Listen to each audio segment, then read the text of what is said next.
This is the Module 13 video. So in this module, we're going to finish out our discussion of a hypothesis test.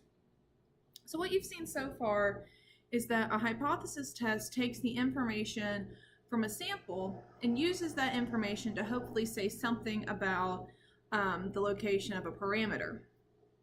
Now we have to be very careful because what we're doing is we're taking, again, that information from the sample, we're saying something about the population, but we can never do that with 100% certainty, and that's because we haven't looked at the entire population.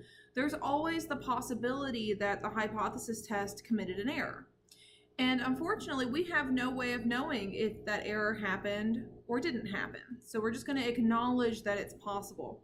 And so there's two types of errors that can be committed in a hypothesis test. They're what's called a type 1 error and a type 2.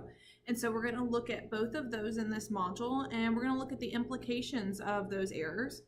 And we're also going to talk about something that's called practical significance. So we've talked a lot about what it means to be statistically significant, and that deals with the conclusion of our hypothesis test. Whereas practical significance talks about, are these results actually useful in the real world?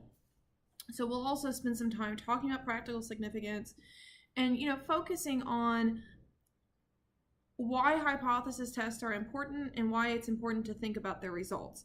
Because you all are going to be exposed to the results of hypothesis tests a lot in news articles and through the media, and understanding what the results of a hypothesis test and the potential errors that could have been made are very important just to be a good consumer of statistics and information as you go throughout life.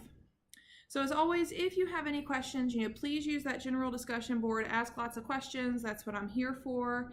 And I will talk to you all in Module 14.